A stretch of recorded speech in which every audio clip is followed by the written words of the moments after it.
Buenas tardes, ingeniero. Buenas tardes, compañeros. Quien les habla es Robert Anthony Acaro Soberón. Pertenezco al grupo número 1, conformado por Feria Sampen Jean-Pierre, Rivera Jiménez Wilson y Sánchez Carrera Jesús. En esta oportunidad voy a exponer el ejercicio 3.22 del libro Mecánica de Fluidos de Irving James, tercera edición. Entonces, pasemos al desarrollo. El ejercicio nos dice: la Torre Eiffel en París tiene 984 pies de altura, con su base localizada alrededor de 500 pies por encima del nivel del mar. ¿Cuáles son la presión y la temperatura en su parte superior utilizando la atmósfera estándar estadounidense? No utilice tablas. Para un mejor entendimiento del problema, tenemos aquí una representación de la Torre Eiffel. En este punto estará el nivel del mar y desde el nivel del mar hasta la base de la Torre Eiffel tendremos una altura de 500 pies y la Torre Eiffel tendrá una altura de 984 pies.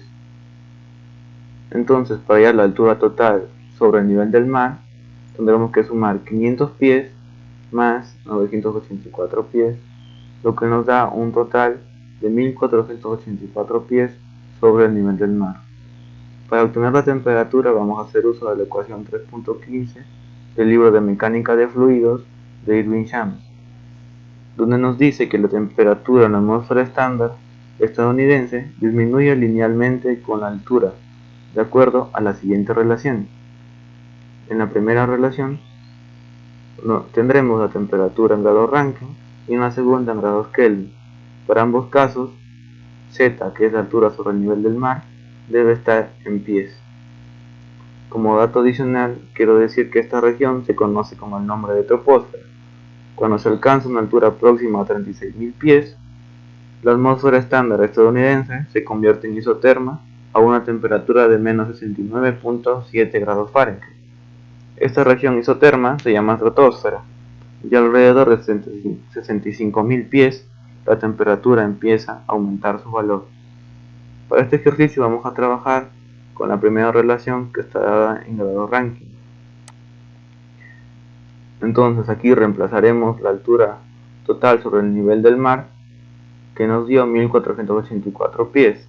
Al operar tendremos una temperatura de 513.702 grados Rankine.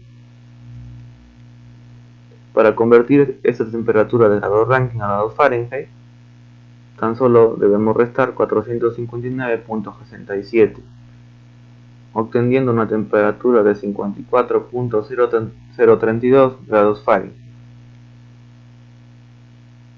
Luego, para hallar la presión, vamos a hacer uso de la ecuación 3.14 del libro de Mecánica de Fluidos de Irving James, que nos dice que la temperatura varía linealmente con la elevación y nos da la siguiente fórmula, donde P sub 1 va a ser la presión atmosférica, T sub 1 va a ser la temperatura en el nivel de referencia, el Z igual a 0, es decir, la temperatura a nivel del mar. K va a ser la tasa del laxo y es una constante. Y se tiene que tener en cuenta que la tasa del laxo para problemas terrestres, K será negativo. R va a ser el constante de gas en la atmósfera. En este caso sería el aire. Entonces hablaremos sobre la atmósfera estándar. Entonces sabemos que para comparar el comportamiento de aviones, misiles y cohetes, se ha establecido una atmósfera estándar, semejante a la atmósfera real que se encuentra en muchas partes del mundo. A nivel del mar, las condiciones de la atmósfera estándar estadounidense son: una presión va a ser igual a 29.92 pulgadas de mercurio, o también 2116.2 libras por pie cuadrado, o también 760 milímetros de mercurio, o equivalente a 101.325 kilopascales. En este caso vamos a utilizar una presión atmosférica de 116.2 libras por pie cuadrado. También en la atmósfera estándar, a nivel del mar, hay una temperatura de 59 grados Fahrenheit, equivalente a 519 grados Rankine, o 15 grados Celsius, o también 288 grados Kelvin. De aquí vamos a utilizar una temperatura a nivel del mar de 519 grados Rankine. El R, que es la constante general de los gases, en este caso es aire, vamos a utilizar que un R igual a 53.3 libras fuerza por pie entre libras por grado Rankine. Debemos saber también que para este caso la variación de la temperatura está dada por esta fórmula, que sería igual a un T sub 1, que es la temperatura a nivel del mar, y más un K sub Z, que es la tasa de lapso. Si nos damos cuenta, esta fórmula es casi o es la misma que utilizamos anteriormente para hallar la temperatura. Si la comparamos, podemos darnos cuenta que T sub 1 va a ser la temperatura a nivel del mar, que es 519 grados Rankine, y K va a ser menos 0.00357. Entonces de aquí podemos hallar el K que vamos a utilizar, que va a ser igual a menos 0.00357 grados Rankine entre pie. Vamos a utilizar también una gravedad igual a 32.2 pies por segundo cuadrado.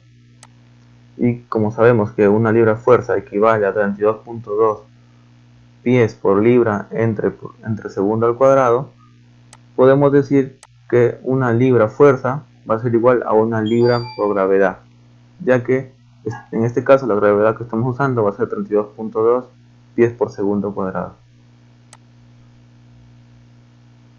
Con todos estos datos, entonces, podemos ahora reemplazar en la fórmula. Pero primero vamos a encontrar el exponente, que es la gravedad entre la tasa de lapso por la constante general de los gases, en este caso de la atmósfera, que es aire. Entonces, reemplazando, tenemos la gravedad entre el R, pero en este caso el R dijimos que era libras fuerza por pie entre libras por grado Rankine. Pero libras fuerza también dijimos que va a ser igual a una libra por gravedad. Entonces, reemplazando libras por gravedad en este punto, nos quedaría el R con un valor de 53.3 libras por gravedad por pie entre libras por grado Rankine. El K reemplazamos, que sería menos 0.00357 grados Rankine sobre pie, y aquí podemos darnos cuenta que se van a simplificar todas las unidades, ya que libras con libras se van a simplificar, gravedad con gravedad también, pies con pies se van a simplificar, y grado Rankine con grado Rankine también se van a eliminar. Lo que nos quedaría solo como un número sin unidades, que sería 1 entre 53.3 por menos 0.00357. Ahora sí procedemos a reemplazar en la fórmula, donde P sub 1 sería la presión a nivel del mar, o la presión atmosférica, que es de 2116.2 libras por pies cuadrados. Esto multiplicado por T sub 1, que es la temperatura a nivel del mar, que es 519 grados Rankine, dividido entre T sub 1 más K sub Z, que es la misma relación que utilizamos para hallar la temperatura a un principio, que sería la temperatura a nivel del mar, que sería 519 grados Rankine, menos el K, que fue 0.00357, multiplicado por el Z, que fue la altura total desde el nivel del mar hasta la punta, digamos, de la Torre Eiffel, que fue 1484 pies. Todo esto nos dará una temperatura en grados Rankine. Todo esto elevado al exponente que lo hallamos, que fue de 1 entre 53.3 por menos 0.0357. Aquí podemos darnos cuenta que los grados ranking se van a simplificar y solo nos quedarían como unidades libras sobre pi cuadrado. Al operar todo esto, obtendremos una presión igual a 2005.112 libras por pie cuadrado, pero podemos transformarlo de libras por pie cuadrado a PSI utilizando esta equivalencia. Nos dice que un PSI va a ser equivalente a 144 libras por pie cuadrado. Entonces, al dividir 2005.112 libras por pie cuadrado entre 144, obtendremos una presión de 13.92 PSI o libras por pulgada cuadrada. También podemos obtener la presión en pascales usando esta equivalencia de que un PSI equivale a 6.895 pascales. Entonces obtendríamos una presión de 95.978.4 pascales. Entonces esa sería la solución al ejercicio que nos ha tocado exponer. Gracias.